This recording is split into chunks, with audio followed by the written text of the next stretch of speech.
LFT report. LFT में हम समझेंगे LFT लीवर फंक्शन टेस्ट क्या होता है, डिसीज के अकॉर्डिंग मैं आपको यहाँ बताने वाला हूँ।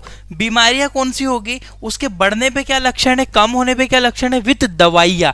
मेडिसिनल ट्रीटमेंट आप क्या कर सकते हो, हिंदी प्लस इंग्लिश दोनों भाषा में कंटेंट रहेगा, दवाइयाँ रहेगी, बढ़ने पे कम होने पे सिम्टम लक्षण क्या क्या चीज होती है, एक एक चीज डिस्कस करेंगे। ये है हमारी LFT लीवर फंक्शन टेस्ट की एक रिपोर्ट। इसमें जो पैरामीटर दिए गए हैं, AST जिसे SGOT कहते हैं, SGPT होता है, इसके अलावा AST ALT रेशियो होता है, GGTP होता है, ALP होता है, bilirubin, direct bilirubin, indirect bilirubin जिसे हम लोग टोटल बिलीरुबिन भी कहते हैं, कॉन्जुगेट और अनकॉन्जुगेट के नाम से भी जानते हैं, मैं बताऊंगा आपको। टोटल प्रोटीन होता है, एल्ब्यूमिन होता है, ग्लोबुलिन होता है और एजी रेशियो होता है, एल्ब्यूमिन और ग्लोबुलिन का रेशियो। इनमें क्या होता है, बढ़ने पे कौन सी बीमारियां, कम होने पे कौन सी बीमारियां, आइए देखते हैं। सबसे पहले रिपोर्ट में हमारा पेशेंट का आया हुआ है, यहाँ पे दिया हुआ है AST जिसको हम SGOT के नाम से भी जानते हैं, एक होता है ALP, ये SGPT के नाम से भी जाना जाता है। इस रिपोर्ट में जो आया हुआ है 16, जबकि इसका बड़ा हुआ है क्या, SGPT। होना कितना चाहिए भैया, 10 से लेकर 49 तक होना चाहिए, ठीक है। तो आया कितना है, 100.5 आया, मतलब इसका SGOT बड़ा हुआ है। आइए देखते हैं क्या होता है, देखिएगा। AST जिसको हम, इसका AST का फुल फॉर्म होता है एस्पार्टेट अमाइनो ट्रांसफरेज, एक इसका दूसरा नाम है SGOT जिसको बोलते हैं सीरम ग्लूटामिक ऑक्जेलो एसिटिक ट्रांसफरेज, ठीक है। और एक होता है आपका ALP, ALP का पूरा नाम होता है एलानिन ट्रांसमाइनेस, SGPT का फुल फॉर्म होता है सीरम ग्लूटामिक पायरुविक ट्रांसमाइनेस, ठीक है। तो गाइस ये दोनों एक प्रकार के एंजाइम है जो कि हमारे लीवर के अंदर बनते हैं। सामान्य बात बता रहा हूं, अगर लीवर में कोई संक्रमण होता है, लीवर में कोई बीमारी होती है, लीवर को कोई क्षति पहुंचती है, तो इनकी मात्रा बढ़ जाती है। देखिएगा, लाइन बाय लाइन समझिएगा। Both are enzymes which is produce by hepatic cell of liver, बोलना है यह दोनों एंजाइम लीवर की हेपेटिक कोशिकाओं के द्वारा बनाए जाते हैं। हमारे लीवर है, लीवर में हिपेटोसाइट एक कोशिका होती है, उनमें ये बनते हैं। ये लाइन समझिएगा, ये लाइन गोल्डन पॉइंट एक लाइन में आपको बता रहा हूं, इस लाइन को समझिएगा, सबसे नीचे लाइन को बोलना है SGOT enzyme produce by liver as well as some body other body organ, so it is not specific for liver disease, but SGPT is specific because it is only produced by liver। इस line का मतलब हिंदी भाषा में समझिए आप कि SGOT जो enzyme मैंने बताया ऊपर आपको, ये SGOT एंजाइम के बारे में ये बोल रहा है कि SGOT एंजाइम लीवर के साथ साथ, मतलब कि लीवर में तो बनता ही है, लीवर के साथ साथ दूसरे अंगों के द्वारा भी बनाया जाता है। इसीलिए यह लीवर की बीमारियों के लिए विशिष्ट नहीं होता है, जबकि SGPT केवल लीवर के द्वारा बनाया जाता है, इसीलिए यह लीवर की बीमारियों के लिए विशिष्ट है। इसको समझिएगा बात को, मैं यहाँ से आपको डिसीज, बीमारी, ट्रीटमेंट और दवाइयाँ बताऊंगा आगे, पर इस पॉइंट को आप बहुत अच्छे से समझ लो। हम LFT लीवर फंक्शन टेस्ट में दो जांचें करते हैं, SGOT, SGPT। तो मेरा बोलने का मतलब ये है आपसे कि जो SGOT है ये एक एंजाइम है जिसको दूसरा नाम AST है। ये हमारे लीवर की कोशिकाओं में बनता है, कोई डिनाई नहीं कर रहा, बनता है, पर साथ ही साथ शरीर के दूसरे अंगों में भी बनता है, जैसे कि ओवरी, शरीर के दूसरे टिश्यू। तो इसका मतलब ये तो नहीं है कि SGOT बढ़ रहा है मतलब लीवर में ही बीमारी है। आप बात को समझ पा रहे हो मैं क्या कहना चाहता हूं? मेरा सिंपल बोलने का मतलब है कि SGOT एक ऐसा एंजाइम है जो लीवर की कोशिकाओं में तो बनेगा, साथ ही साथ में शरीर के दूसरे अंग भी बनाते हैं। ओवरी में बन रहा है महिलाओं की, ऊतकों में बन रहा है और दूसरे अंगों में बन रहा है। तो इसका मतलब ये थोड़ी है कि SGOT बढ़ेगा तो लीवर की ही बीमारी है। महिलाओं में ओवरी की बीमारी हो सकती है, टिश्यू में कोई दूसरी बीमारी होती है। इसीलिए हम SGOT को लीवर की बीमारियों के लिए विशिष्ट नहीं मानते, इसीलिए साथ में दूसरा टेस्ट भी लगाते हैं जिसे SGPT कहते हैं। SGPT केवल हमारे लीवर की हेपेटिक कोशिकाओं से बनता है। इसका मतलब यह है कि SGPT यदि बढ़ेगा, यदि SGPT बढ़ेगा मतलब सच में लीवर में दिक्कत है। कभी ऐसी रिपोर्ट आई आपको कि SGOT बढ़ रहा है परंतु एसजीपीटी नहीं बढ़ रहा है, इसका मतलब ये है कि लीवर में दिक्कत नहीं है। या हो भी सकती है, कंफर्म नहीं कह सकते हो, क्योंकि ये लीवर से भी निकलता है और दूसरे अंगों से भी निकलता है। और अगर कभी एसजीओटी बढ़ा है और साथ साथ में एसजीपीटी भी बढ़ा है, इसका मतलब ये क्लियर होता है भैया कि लीवर में ही दिक्कत है, कंफर्म है, क्योंकि एसजीपीटी भी बन रहा है और एसजीओटी भी बन रहा है, ठीक है, बढ़ रहा है। अब इसका मतलब आपको समझ में आ गया होगा, बहुत बेसिक सी लाइन में मैंने इसका मतलब समझाया कि भैया जब भी ये मरीज की रिपोर्ट है, मरीज की रिपोर्ट में एसजीओटी होता है, एसजीपीटी होता है। पीटी विशिष्ट प्रकार का होता है, लीवर में ही बनता है, और लीवर में कोई नुकसान होने पर, लीवर में कोई संक्रमण होने पर, लीवर में कोई बीमारी होने पर इसकी मात्रा बढ़ती है। तो यहाँ पे 100 आया हुआ है, एसजीपीटी बढ़ रहा है परंतु एसजीओटी नहीं बढ़ रहा, समझ रहे हो, एसजीओटी नहीं बढ़ रहा है, ठीक है, कोई बात नहीं, परंतु ये स्पेसिफिक है, कभी इसकी जगह एसजीओटी बढ़ता और एसजीपीटी नहीं बढ़ता और लीवर की सभी रिपोर्ट नॉर्मल होती, इसका मतलब है लीवर में कोई दिक्कत नहीं और दूसरा कोई रीजन हो सकता है, ठीक है। ये आपको समझ में आया कि स्क्रीनशॉट ले लो, आराम शांति से पढ़ लेना इसको आप। अब देखिए नॉर्मल रेंज की बात करूं तो एसजीओटी की जो सामान्य मात्रा 15 से 40 यूनिट पर लीटर होती है और एसजीपीटी की मात्रा 10 से लेकर 50 यूनिट पर लीटर होती है। अगर हाई लेवल जा रहा है एसजीओटी या एसजीपीटी बढ़ेगा तो आप बिना टेस्ट लगाए कैसे समझोगे, लक्षणों के आधार पर, जैसे कि एब्डोमिनल पेन, मरीज को पेट में, देखो आप कोई मरीज आता है आप उसको रिपोर्ट लिखते हो तो रिपोर्ट लिखोगे भी लक्षण के आधार पर, उसको सर दुख रहा है आप लीवर की रिपोर्ट लिख रहे हो, ये सही नहीं होता है। तो क्या होता है, पहले सिम्टम समझो कि भैया मरीज को पेट में दर्द है, हाँ पेट में दर्द है तो भैया किडनी में दिक्कत हो सकती है, लीवर में हो सकती है, आंतों में हो सकती है, गैस हो सकती है, कुछ भी कारण हो सकता है। दूसरा सिम्टम लो एपेटाइट, भूख ना लगना, मतलब सीधा सीधा पाचन से संबंधित है और पाचन अंगों को देख लो कौन कौन सा है, लीवर है हमारा, स्टमक है हमारा, ठीक है। इसके अलावा डिहाइड्रेशन, माउथ डिहाइड्रेटेड माउथ, मुंह भी सूख रहा है मरीज का, साथ में जॉन्डिस यानी कि शरीर पे पीला पीला आपको दिख रहा है, या फिर नोजिया वोमिटिंग, मरीज को नोजिया वोमिट हो रहा है या उसका पेट भरा भरा फूला फूला सा लग रहा है, पेट में सूजन टाइप की दिख रही है। इन लक्षणों के आधार पर मरीज को आप बोल सकते हो कि आप एलएफटी लीवर फंक्शन टेस्ट करवाओ, उसमें उनकी नॉर्मल रेंज देख लो 15 से 40, एसजीओटी की होती है, एसजीपीटी की 10 से 50 होती है। आइए बढ़ते हैं, इनकी जब यदि लेवल बढ़ेगा, एसजीओटी एसजीपीटी यदि बढ़ेगा तो दोनों एंजाइम्स को मेंटेन करने के लिए सबसे रामबाण दवाई होती है यूडिलिव। यूडिलिव के नाम से मिलती है अर्सोडिऑक्सीकोलिक एसिड, इसके अंदर जो कंटेंट, जो ड्रग, जो दवाई पाई जाती है उसका नाम होता है अर्सोडिऑक्सीकोलिक एसिड। और डोजेस की अगर मैं बात करूं तो 300 mg बीडी मरीज को दिन में 2 बार दी जानी चाहिए जब एसजीओटी और एसजीपीटी की मात्रा हाई होती है। जब एसजीओटी एसजीपीटी की मात्रा हाई जाती है तब इस तरह की टैबलेट होती है। ये यूडिलिव 150 mg की टैबलेट है, इसमें अलग अलग डोजेस, अलग अलग कंटेंट अवेलेबल रहता है। यूडिलिव कंपोजिशन याद रखना, अर्सोडिऑक्सीकोलिक एसिड, ठीक है, 300 mg बीडी मरीज को देना होती है हाई लेवल जाने पर, ठीक है। आगे बढ़ता हूं मैं। इसके अलावा इसमें एक और सिरप यूज की जा सकती है। आयुर्वेदिक ट्रीटमेंट की अगर बात कर लो तो लीव 52 सबने जाने, सब लोग जानते हो, 5 ml बीडी दिन में 2 बार 7 दिनों तक देनी है। और ये वाली जो टेबलेट है मरीज को दिन में आपको लगभग 5 दिनों तक देनी होती है। 5 दिन से एक स्टूडेंट ने कमेंट किया था सर दिन भी बताया करो कितने दिन तक पेशेंट को देनी है दवाइयाँ। बिल्कुल आप 5 डे तक दे सकते हो। और लीव 52 जो सिरप होती है ये दिन में आपको 2 बार देना होती है 5 ml और लगभग 7 दिनों तक मरीज को कंटिन्यू लीव 52 देते हैं। काफी अच्छा इफेक्ट है, बहुत अच्छी हिमालय कंपनी द्वारा ये बनाई जाती है। नेक्स्ट आता है एंटीबायोटिक, क्योंकि देखो हमारा एसजीओटी एसजीपीटी बड़ा है, मरीज को इनमें से या तो आप यूडिलिव दे दो या आप उसको आयुर्वेदिक दे दो, पर मैं बोलूंगा आप यूडिलिव दे दो, ज्यादा इन्फेक्शन है तो मरीज को एलोपैथिक मेडिसिन ही दे दो उसको, ठीक है।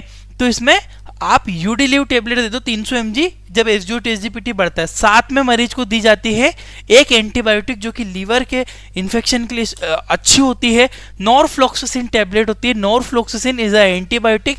400 mg की टैबलेट BD मरीज को दिन में 2 बार देना होती है, लगभग 5 दिनों तक देना है ना। दिन में 2 बार देनी है, सुबह शाम, और लगभग 5 दिनों तक ये टैबलेट को दिया जाता है। 400 mg की टैबलेट अवेलेबल रहती है स्ट्रेंथ में, और नॉरफ्लॉक्सासिन टैबलेट के नाम से मिल जाएगी आपको मार्केट में। कंपोजिशन भी नॉरफ्लॉक्सासिन ही इसके अंदर पाया जाता है। इसके साथ याद रखिएगा, जब भी टैबलेट फॉर्म दोगे तो एक पेंटाप्राजोल प्लेन या DS इसको दे सकते हो, क्योंकि पेंटाप्राजोल इसका डाइजेशन में अच्छा मदद करेगी। तो 3 मेडिसिन हो गए आपको जब भी SGOT-SGPT बढ़ता है। पहली तो आगे आपकी यूडिलीव टैबलेट जो कि लेवल कम करेगी, SGOT-SGPT को मेंटेन करेगी, एंटीबायोटिक करेगी। इन्फेक्शन यानी कि कोई इन्फेक्शन लीवर में हुआ है तभी SGOT-SGPT बढ़ रहा है, तो हम उसको मेंटेन करेंगे। साथ साथ में यदि मरीज को डिहाइड्रेशन है तब उसको एडमिट करना पड़ेगा, IV वगैरह देना पड़ेगा। अगर वो घर से मेंटेन कर पाए तो उसको इलेक्ट्रोल पाउडर वगैरह दो, डिहाइड्रेशन को मेंटेन करो उसके, ये सारी चीज़ें रखना। साथ साथ में जो पेशेंट है उसको लो फाइबर डाइट खाने को बोलना है, हल्का प्रोटीन कम करना है, डाइजेशन क्योंकि प्रॉब्लम होती है लीवर में तो उसको लो फूड देना है। साथ साथ में पेशेंट को आपको सजेस्ट करना होगा कि आप ड्रिंक वगैरह लो, मतलब एनर्जी ड्रिंक वगैरह लो, इलेक्ट्रोल पाउडर आप ले सकते हो। ये सारी चीज़ें पेशेंट को आपको सजेस्ट करना होगी। ठीक है, आगे बढ़ता हूँ गाइस मैं। अब हमने ये समझा, यहाँ तक हमने समझा SGOT-SGPT। अगर SGOT-SGPT बढ़ेगा तो GGTP और एल्कलाइन फॉस्फेट ये भी बढ़ेगा, जो यूडिलीव टैबलेट इसको मेंटेन कर लेगी, याद रखना। तो यूडिलीव इसके लिए ट्रीटमेंट हम देंगे। अब हम आते हैं डायरेक्टली बिलीरुबिन के ऊपर। बिलीरुबिन क्या होती है समझिएगा। बिलीरुबिन की जो टोटल बिलीरुबिन होती है वो होती है 0.1 से लेकर 1.2 mg पर DL। डायरेक्ट बिलीरुबिन होती है 0 से लेकर 0.2 mg पर DL। इनडायरेक्ट बिलीरुबिन होती है 0.0 से लेकर 0.8 mg पर DL, है ना। DL मतलब डेसीलीटर होता है, ठीक है। तो गाइस इसमें आपको समझना ये है, टोटल बिलीरुबिन में 2 प्रकार की बिलीरुबिन है, डायरेक्ट और इनडायरेक्ट, दोनों को जोड़ दोगे तो टोटल बिलीरुबिन आ जाएगी।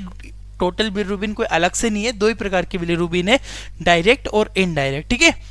बिलीरुबिन येलो कलर का पिगमेंट होती है, पीले कलर का पिगमेंट है, जो कि हमारे हीमोग्लोबिन के टूटने के बाद लास्ट में जाके बनती है बिलीरुबिन, जो कि यूरिन और स्टूल यानी कि पोटी के द्वारा वो बाहर निकलती है। इसी कारण यूरिन और स्टूल का कलर पीला होता है, ठीक है। बिलीरुबिन बढ़ जाने पर जॉन्डिस या पीलिया नामक बीमारी होती है, सबको पता है। ये जब बिलीरुबिन बढ़ जाए तो हाइपर बिलीरुबिनेमिया कहते हैं, जब बिलीरुबिन घट जाए तो हाइपोबिलीरुबिनेमिया कहते हैं। इन दोनों टर्म को आप अच्छे से याद रखना माइंड में। ये दोनों टर्म आपको मेडिकल भाषा में, मेडिकल टर्मिनोलॉजी में याद होना चाहिए अगर आप मेडिकल प्रैक्टिशनर हो या फिर आप मेडिकल प्रोफेशनल हो, कि बिलीरुबिन बढ़ने को हाइपर बिलीरुबिनेमिया कहते हैं, बिलीरुबिन के घटने को हाइपोबिलीरुबिनेमिया कहते हैं। हाइपर बिलीरुबिनेमिया का मतलब यही होता है कि जॉन्डिस मरीज को हुआ है।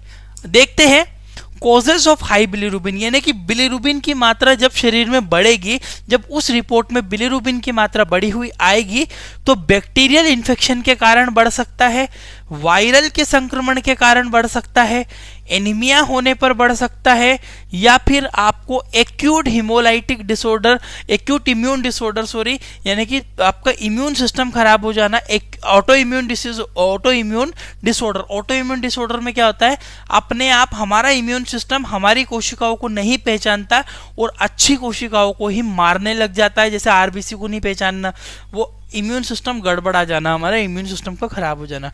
ड्रग टॉक्सिसिटी, कोई दवाई हमने ली है, दवाई का दुष्प्रभाव हो गया हो, तब भी आपको बिलीरुबिन की ज्यादा मात्रा यानी कि जॉन्डिस देखने को मिल सकता है। सिम्टम लक्षणों की बिल्कुल येलो स्किन, यूरिन आई, ज्यादा बिलीरुबिन बनेगी, पीले कलर का है तो शरीर को पीला कर देगी, बाथरूम पीली आएगी, इसके अलावा स्टूल पीली हो जाएगी, आंखें पीली हो जाएगी, स्क्लेरा जो होती है वो पीला हो जाता है, एब्डोमिनल पेन, मरीज के पेट में दर्द रहेगा, वोमिटिंग, नोजिया लगेगा, डायरिया होगा और हेवी फीवर मरीज को आएगा। ये चीजें आपको देखने को मिल सकती है, हाई बिलीरुबिन या जॉन्डिस कह सकते हो। आगे बढ़ता हूं, हाउ टू कंट्रोल जॉन्डिस, दवाइयां बताऊंगा आगे में। अब यहाँ पे मेन चीज समझो, जॉन्डिस को या बिलीरुबिन को आप कैसे कंट्रोल करोगे। किसी मरीज की रिपोर्ट में बिलीरुबिन यदि ज्यादा आ रही है तो देखो, स्टार्ट मल्टीविटामिन टेबलेट। सबसे पहला काम है मरीज को एनर्जी देना, तो आप मरीज को कोई भी मल्टीविटामिन या तो A to Z सिरप दे दो, या फिर और अदर बहुत सारी टेबलेट्स मिलती है मल्टीविटामिन की, जो कि पेशेंट को सजेस्ट कर सकते हो। फोटोथेरेपी लेने के लिए मरीज को बोलना। फोटोथेरेपी में क्या, मरीज को जितना ज्यादा धूप में हो सके उतना ज्यादा धूप में बैठना है। फ्लूइड मैनेजमेंट इन बॉडी, यदि मरीज को किसी प्रकार की डिहाइड्रेशन हो रही है, पानी की कमी है, तो फ्लूइड का मैनेज करना है। एंटीबायोटिक्स मरीज को देनी है, टैबलेट, जो कि मैं आपको बताऊंगा आगे।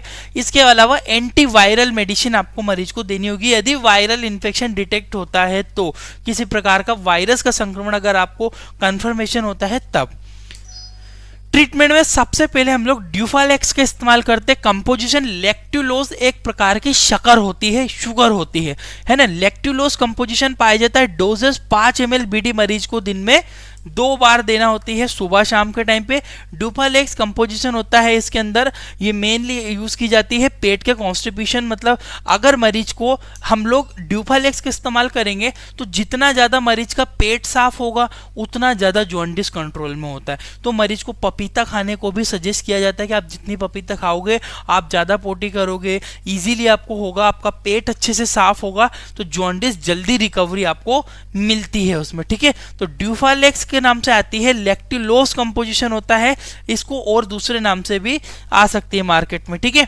इसमें 5 ml BD मरीज को दिन में 2 बार ये दी जानी चाहिए। इसके अलावा दूसरा हम लोगों एंटीबायोटिक 3 कैटेगरी में है। पहले तो हमने ड्यूफालेक्स मरीज को दे दिया, अब एंटीबायोटिक IV देना होगा, टेबलेट फॉर्म भी आता है हर चीज का। IV फॉर्म में 3 कैटेगरी में, यदि नॉर्मल जॉन्डिस है यानी कि नॉर्मल बिलीरुबिन बढ़ रही है रिपोर्ट में, तो आप उसको क्या दोगे, और मिडिल बीच वाला है यानी कि बहुत ज्यादा नहीं है और नॉर्मल भी नहीं है, हाँ सीवियर तो है पर बहुत ज्यादा नहीं है, और एक होता है बहुत ज्यादा सीवियर, उसमें कौन सी दोगे।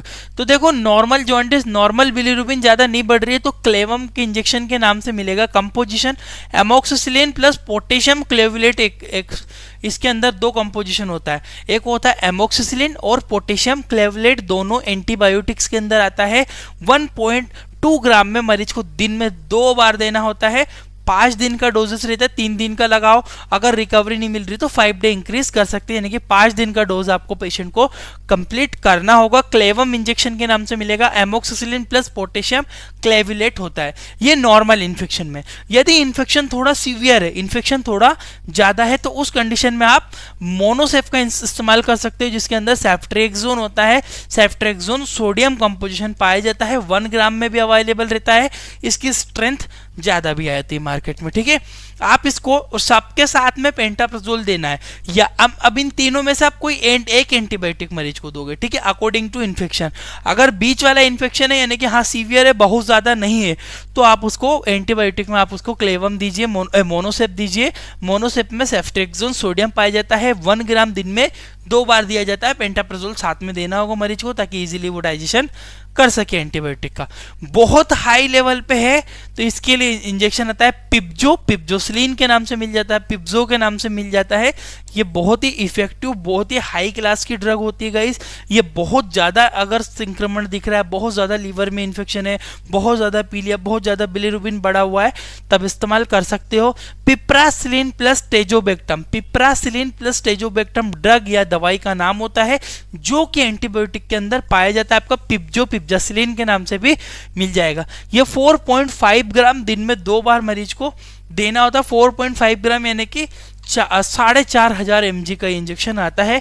इससे बहुत जल्दी पेशेंट को रिकवरी मिलती है, और ये एडल्ट के डोज है सारे, इतना ध्यान रखना आप लोग। तो आई होप कि आपको इतनी चीजें रिपोर्ट के बारे में समझ में आई होगी। मैंने यहाँ तक आपको सब कुछ क्लियर किया है कि आपका SGOT क्या होता है, SGPT क्या होता है, इसके अलावा बिलीरुबिन क्या होता है। अब बचे आपके एल्ब्यूमिन और ग्लोबुलिन। भैया प्रोटीन क्या है देखिएगा। टोटल प्रोटीन की जो सामान्य मात्रा समझ लो कि भैया टोटल जो प्रोटीन होता है 6.5 से 8.5 ग्राम पर डेसीलीटर होना चाहिए। एल्ब्यूमिन की मात्रा 3.5 से लेकर 5.2 ग्राम पर डेसीलीटर होना चाहिए, और ग्लोबुलिन की जो मात्रा 1.8 से 3.6 ग्राम पर डेसीलीटर होना चाहिए, इतनी सामान्य मात्रा मरीज को आती है, ये चीज आप ध्यान रखना, ठीक है। एल्ब्यूमिन की बात कर लेते हैं पहले। एल्ब्यूमिन का मुख्य कार्य रक्त वाहिकाओं में ऑस्मोसिस को नियंत्रण करने का होता है। भैया हमारे शरीर में ऑस्मोसिस की प्रोसेस हमारी बॉडी में भी होती है, जो कि नियंत्रित करने का काम एल्ब्यूमिन का होता है। अगर आपका एल्ब्यूमिन बढ़ जाए तो इसको कहते हैं हाइपर एल्ब्यूमिनिमिया। क्या कहते हैं? हाइपर एल्ब्यूमिनिमिया, ठीक है। अगर हाइपर एल्ब्यूमिनिमिया होता है, ये क्यों होता है? डिहाइड्रेशन, सीवियर डायरिया या फिर हाई प्रोटीन डाइट। मतलब एल्ब्यूमिन अगर बढ़ रहा है उसका कारण है डिहाइड्रेशन, पानी की कमी होने से एल्ब्यूमिन बढ़ता है। सीवियर डायरिया, मरीज को बहुत हद से ज्यादा डायरिया लग रहे हैं तो एल्ब्यूमिन बढ़ जाएगा। हाई प्रोटीन डाइट, यदि ज्यादा प्रोटीन लोगे तो एल्ब्यूमिन बढ़ेगा ही सही। इस कंडीशन में आप हाई प्रोटीन डाइट, अगर मरीज को एल्ब्यूमिन बढ़ा हुआ आता है तो ट्रीटमेंट क्या करोगे? हाई प्रोटीन डाइट को कम करो, पानी की पूर्ति करो, पानी की कमी है, डिहाइड्रेशन को मेंटेन करो। डायरिया लगाए तो एंटीबायोटिक्स उसको यूज करो, इससे ज्यादा कोई ट्रीटमेंट इसमें करते नहीं है। अगर जब एल्ब्यूमिन की मात्रा घट जाए तो हाइपो एल्ब्यूमिनिया कहते हैं। लीवर की कोई बीमारी और किडनी की कोई बीमारी, देखिएगा गाइस, एल्ब्यूमिन जो होता है, एल्ब्यूमिन से आप ये नहीं कह सकते हो कि लीवर में ही बीमारी है। अगर आपको लीवर एल्ब्यूमिन की मात्रा हाइपर एल्ब्यूमिनिया देखने को मिल रहा है, एल्ब्यूमिन की मात्रा ज़्यादा आ रही है लीवर की टेस्ट रिपोर्ट में, तो हमको क्या करना होगा? हमको सिंपली एल्ब्यूमिन के फिर सब अदर टेस्ट लगाने होंगे, किडनी टेस्ट, KFT वगैरह लगाना पड़ेगा कि किडनी में कोई दिक्कत तो नहीं है, या फिर हमको और रीज़न पता करना पड़ेगा, फिर उसके बाद ट्रीटमेंट किया जाएगा। तो सर लीवर की बीमारियों में और किडनी की बीमारियों में आपका एल्ब्यूमिन की मात्रा बढ़ सकती है। दूसरा मैंने ग्लोबुलिन बोला था। ग्लोबुलिन शरीर में सबसे ज्यादा, 1 मिनट, ये सबसे ज्यादा है, ठीक है,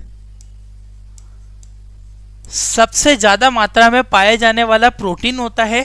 ग्लोबुलिन का मुख्य कार्य शरीर में रोगों से बचाने का होता है।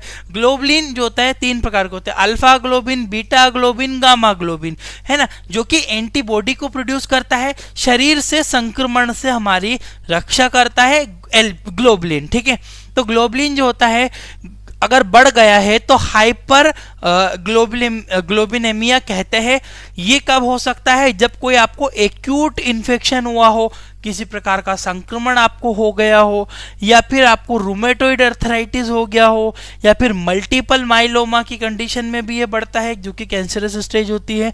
इसके अलावा लीवर डिसीज, लीवर में किसी प्रकार के संक्रमण हो गया हो, उस प्रकार की कंडीशन में आपका हाइपर ग्लोबिनेमिया मिलता है।